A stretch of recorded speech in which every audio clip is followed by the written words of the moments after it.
saya ditakdirkan oleh Allah untuk menjadi seseorang yang benar-benar harus memahami makna kebinekaan. Tapi juga kemudian ada yang memahami toleransi secara kebablasan. Saya kasih contoh misalnya, ada orang yang mengatakan semua agama itu benar titik. Saya pikir kalimat ini tepat tapi kurang lengkap. Bagi saya yang benar adalah semua agama itu benar bagi penganutnya. Ingat Bapak Ibu, saya mencatat toleransi menjadi sulit ketika orang lupa bahwa beragama itu untuk mengatur diri sendiri, bukan mengatur orang lain. Banyak orang beragama yang bahkan belum menggenapi pelaksanaan nilai agama untuk dirinya sendiri, tapi sibuk ngurusi perilaku orang lain. Tentunya ini kurang dibenarkan. Di dalam toleransi sebagaimana ayat yang kita pahami, lakum dinukum waliyadin, untukmu agamamu dan untukku agama. Begitu indahnya Indonesia ketika kemudian kita saling menghormati. Saya meyakini akidah memang tidak bisa kita campur. Tetapi ketika persoalan kebangsaan, persoalan kenegaraan, kita punya visi yang sama. Dengan berideologikan Pancasila, inilah konsep yang dibuat oleh Pandeng Pancasila. Di saat aku menggenggam tasbihku dan kamu menggenggam salibmu. Di saat aku beribadah ke Istiqlal, namun engkau ke katedral. Di saat bioku tertulis Allah Subhanahu wa Ta'ala dan biomu tertulis Yesus Kristus. Di saat aku mengucap Assalamualaikum dan kamu mengucap Salam. Di saat aku mengejak Al-Quran dan kamu mengejak Alkitabmu. Kita berbeda saat memanggil nama Tuhan. Tentang aku yang menengadakan tangan dan kau yang melipatkan tangan saat berdoa. Aku, kamu, kita. Bukan Istiqlal dan katedral yang ditakdirkan berdiri berhadapan dengan perbedaan namun tetap harmonis. Andai saja mereka memiliki nyawa, apa tidak mungkin mereka saling mencintai dan menghormati antara satu dan yang lainnya. Terima kasih. Amplopnya tebel loh kalau di GBI itu yang kemarin baru diresmikan itu, amplopnya tebel loh. Mantap. Aduh, ada aja. Itu bukan toleransi ya. Itu ada pencitraan. Anda harus tahu bedanya toleransi dengan pencitraan. Toleransi itu ya, tak kasih tahu nih yang namanya toleransi.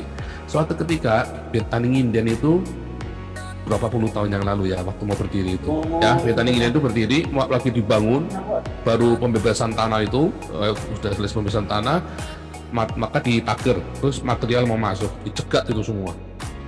Lalu apa yang dilakukan oleh Pendeta Alex in Memoriam? Beliau itu memang orang yang sangat murah hati. Saya harus mengakui beliau itu orang yang tidak pelit, orang yang tidak perhitungan orangnya ya. Dan itu yang diteladani oleh anak buahnya. Orang murah hati ya, sifat murah hati, karena diberkati dengan luar biasa ya. Itu semua santri-santri, semua pondok pesantren di Surabaya ya, semua ulama-ulama, ustadz-ustadz ya, semua dikirimin sembako, dikirimin sepeda gunung ya, dikirimin sepeda gunung. Saya setelah lupa pokoknya waktu berapa miliar itu ya. Itu yang namanya toleransi itu. Kita diberkati, kami juga memberkati kalian. Udah itu pasukan mundur semua. Pasukan mundur semua itu, pasukan hijau-hijau royo-royo itu. NU semua itu. Zaman itu belum ada FPI, NU semua itu. Banser NU semua. Mundurlah. Itu tadi ya, memang akidah itu bisa dibeli pakai uang ya. Nah itulah ajaran Islam, qisas itu kan. Bisa bayar, apa kok qisas apa? Jizah ya kan, bayar. Itu kan bayar kan. Memang begitulah. Itulah yang terjadi ya, itulah yang terjadi saat-saat ini. Jadi saudara harus tahu, harus realistis. Kalau enggak nanti Anda akan dibuai dan Anda akan ditipu dengan semua jargon-jargon seperti itu. Dan itulah yang terjadi yang ada di Indonesia.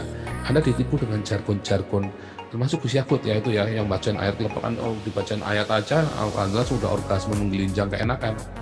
Padahal tindakannya apa sekarang? Nggak ada. Coba yang dilakukan Gus Yakut buat kalian orang Kristen, orang Buddha, orang Hindu, ya kan? Desak Made saja sampai sekarang belum tersangka. Saya sudah tersangka DPO pula loh. Iya, itu Desak Made udah dilaporkan dari kapan hari? Ya malam itu pada hari pasti aman-aman aja. Nah, supaya Anda tahu bedanya. Ya, ini Paul benci nih. Nah, kalian bodoh kalian pendeta-pendeta kalau yang ngatakan begitu ya. Ya, sorry kata ya, termasuk sahabat saya Pak Pendeta Muriwali. Artinya apa? Di situ kita bisa melihat betapa cetek, betapa dangkalnya pemikiran para teolog-teolog di Indonesia, termasuk itu PKI, termasuk apalagi Gilbert. Kalau Gilbert mah udah ketahuan memang cari duit kalau dia kan. Haram hukumnya masuk ke rumah ibadah orang lain. Haram.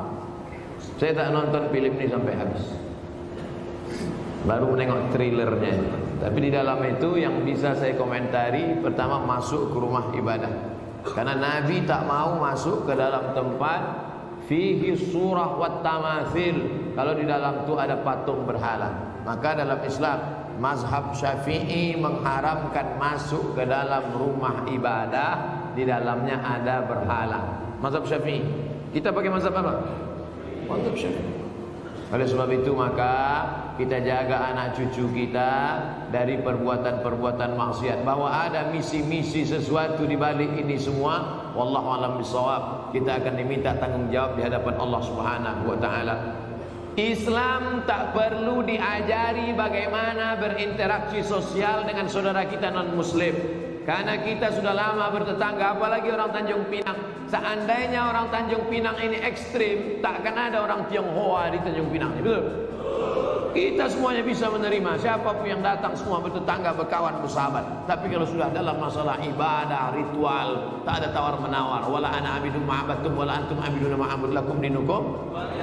Sekarang banyak yang tak bisa membedakan kebablasan, tak bisa membedakan mana toleransi, mana telur asin. Harus bisa dibedakan. Jangan karena toleransi mengorbankan keyakinan akidah anak-anak kita, nauzubillah. Dan orang-orang yang pernah di pesantren pun ketika menonton itu, ini bukan anak pesantren. Anak pesantren tak begitu. Maaf Buya, kami mau bertanya tentang orang Islam mendatangi tempat ibadah agama lain. Bagaimanakah hukumnya? Kita mendengar katanya ada perbedaan antara ulama ini mengatakan haram, yang ini tidak. Gini loh ya, kita harus tahu hukum dulu ya. Hukum ulama yang mengatakan haram, dia melihat apa sih? Yang mengatakan boleh melihat apa sih? Jangan-jangan yang dilihat beda, hukumnya beda, Anda samakan, Anda itu mengadu domba, namanya fitnah. Waktu yang mengatakan haram, dia melihat apa?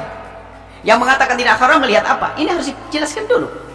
Maka kalau ada perbedaan, kalau ulama tahrir mahalun niza, apa sih yang diperdebatkan ini? Lah urusannya beda, yang dihukumi beda, hukumnya beda, kok mau disamakan, berantem nanti. Baik, sekarang kita bicara tentang hukum masuk masjid dulu. Satu-satu, agak panjang karena kayaknya panjang ini ya. Hukum masuk masjid, hukum masuk gereja atau yang lainnya tempat ibadah. Ulama berbeda pendapat dalam hal ini. Masuk saja tanpa diambil-ambil dengan yang lainnya. Apakah masuk mau ambil? Masuk saja, masuk tok, pakai tok ya. Masuk, maka ulama mengatakan di dalam madhab Imam Malik dan Imam Hambali, jumhur kebanyakan Hambali, masuk tempat ibadah tanpa tujuan apa-apa, pokoknya masuk saja. Maksudnya nanti kalau tujuan babnya beda hukumnya. Maka hukum masuk gereja atau yang lainnya dikatakan bahwasanya boleh masuk. Nah kemudian madhab kita Imam Syafi'i radhiyallahu taala anhu, masuk gereja hukumnya haram. Khatib Syirbini menuliskan yang jelas, hukumnya haram jika di dalamnya ada sesembahan orang selain Islam, patung dan yang lainnya. Kalau madhab Abu Hanifah langsung tutup poin, haram mutlak. Kenapa? Itu tempat biasa digunakan untuk menentang Allah. Nah di sini ini terlepas dari jika ada orang masuk karena sesuatu. Selesai. Anda pengen tiba-tiba masuk gereja, pengen apa sih di gereja kok ada suara-suara apa sih itu? Itu adalah masuk saja. Ini yang dibahas. Tapi kalau ada orang masuk gereja punya tujuan, bahkan bisa menjadi wajib. Tadi apa? Ada orang minta tolong menjerit-jerit dalam gereja, Anda orang muslim masuk, tolong dia. Atau Anda dikejar orang membunuh Anda, tempat yang aman masuk gereja, ayo. Darurat atau hajat. Hajat misalnya apa? Terik matahari Anda tidak kuat, berlindung di bawah gereja. Boleh, ada hajat di sini. Hujan deras Anda demam flu, nggak ada tempat berlindung, masuk gereja boleh. Loh, ini jelas kan masalah ini. Jadi jangan dicampur aduk ini permasalahannya. Makanya saya tidak tahu dia masuk itu apa permasalahannya. Nah, yang menjadi haram masuk gereja, lah ini haram. Yang menjadi haram masuk gereja adalah jika yang punya gereja tidak mengizinkannya. Berarti Anda merusak persatuan. Sudah bilang jangan, Anda masuk. Loh, Anda ini apa sih? Merusak persatuan umat. Lihat, Islam itu indah menjaga. Yang kedua, Anda orang Islam masuk gereja ingin merendahkan dan menghinakan gereja, haram, tidak boleh. Anda menyakiti ahli dhimmah, indah ya. Saya mulai dari sini. Atau Anda masuk ke tempat tersebut berbarengan dengan syiar dan ibadah mereka. Anda datang tok di tempat karena Anda membesarkan syiar mereka. Apalagi Anda memberikan, misalnya memberikan bunga-bunga atau apa, itu lebih lagi. Anda masuk bersama syiar mereka, apa perlumu? Nah ini, makanya tuh yang mana yang dikatakan haram ini harus satu-satu ini.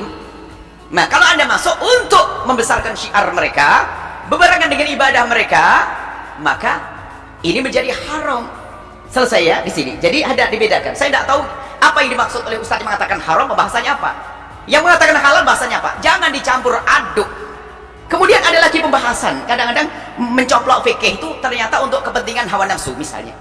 Dikatakan memang dalam mazhab Syafi'i sekarang. Padahal mazhab Syafi'i mengatakan haram kalau ada sesembahan mereka.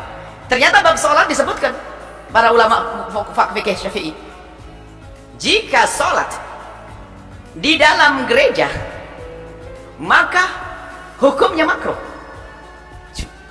Jadi kemakruhan sholat di gereja tidak dikatakan haram ini bukan berarti ini memperbolehkan masuk gereja secara mutlak, tidak, nggak ada hubungannya. Bahkan harus dibalik juga. Yang mengatakan haram masuk gereja bukan berarti sholat nggak boleh setelah itu.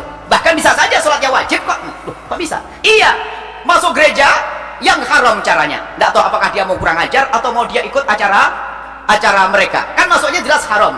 Cuman tak taunya dia nggak sadar waktu asar mau habis. Kalau keluar ya sholat di situ dia, ayo.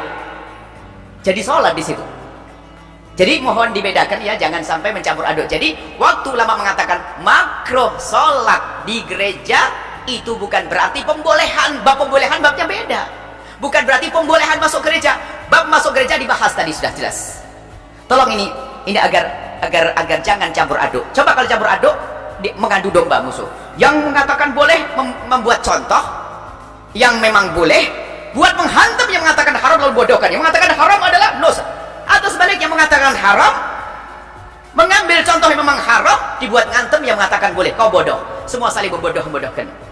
Alangkah bodohnya kita kok mudah diadu domba hal-hal semacam ini. Kan ada ilmunya. Makanya saya tidak tahu yang mengatakan haram itu kasus apa yang dilihat. Makanya saya tidak tahu yang mengatakan haram siapa, apa yang dilihat, yang mengatakan halal apa yang dilihat. Cuma jelas hukumnya semacam ini. Lihat, kalau ada orang masuk gereja untuk merendahkan gereja, untuk mengotori gereja, ganggu gereja, maka Anda tidak boleh. Atau Anda menghadir gereja untuk ikut memberikan penghormatan kepada ibadah-ibadah mereka atau acara khusus mereka, haram. Tinggal saya tidak tahu ini apa yang dikatakan oleh Ustadz ini. Mohon yuk berdamai yuk dengan ilmu. Dengan ilmu berdamai. Dan saya pun jika ada kesalahan, bukan jika, pasti banyak kesalahan saya, sampaikan dong. Assalamualaikum warahmatullahi wabarakatuh. Setelah beredarnya orasi kebangsaan saya di sebuah gereja di Jakarta Utara, tepatnya di GBI Penjaringan atas undangan panitia. Saat itu saya hadir bersama Gubernur DKI Jakarta Mas Anies Baswedan, Sekjen PBNU Gus Helmi, dan beberapa tokoh agama, ada FKUP lah di sana. Dan itu atas undangan mereka. Acara yang diberikan kepada saya pun judulnya orasi kebangsaan dalam rangka peresmian GBI, bukan dalam rangka peribadatan. Dicatat, dalam rangka peresmian, bukan dalam rangka peribadatan. Gara-gara itu kemudian saya dihujat banyak netizen dengan mengatakan Miftah sesat, Miftah kafir, syahadatnya batal, dan lain sebagainya. Gus Miftah marah. Saya bersyukur, alhamdulillah. Saya kemudian hanya mikir begini, orang seperti saya yang kebetulan dikasih oleh Allah menjadi orang yang mampu membimbing sekian ratus orang untuk bersyahadat menjadi seorang mu'alaf.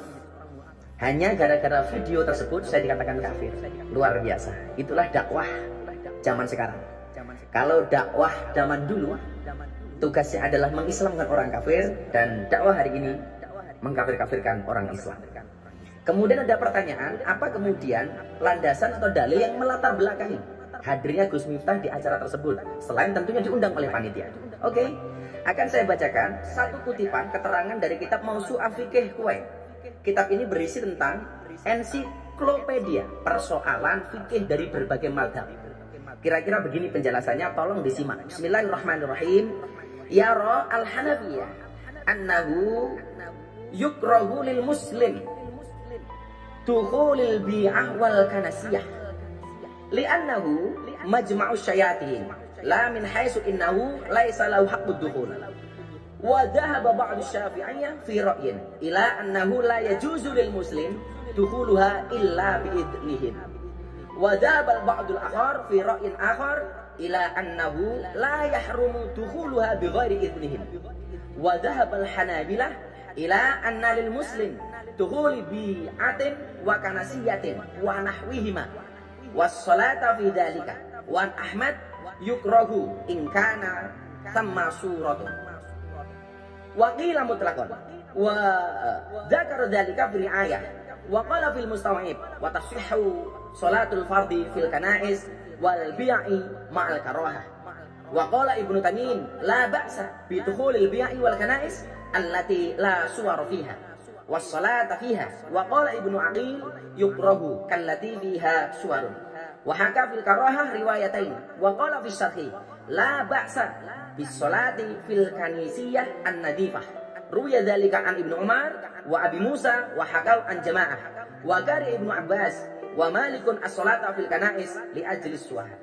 Nah, di dalam keterangan ini minimal ada 4 perbedaan pendapat ulama tentang masuk gereja bahkan sholat yang ada di dalamnya.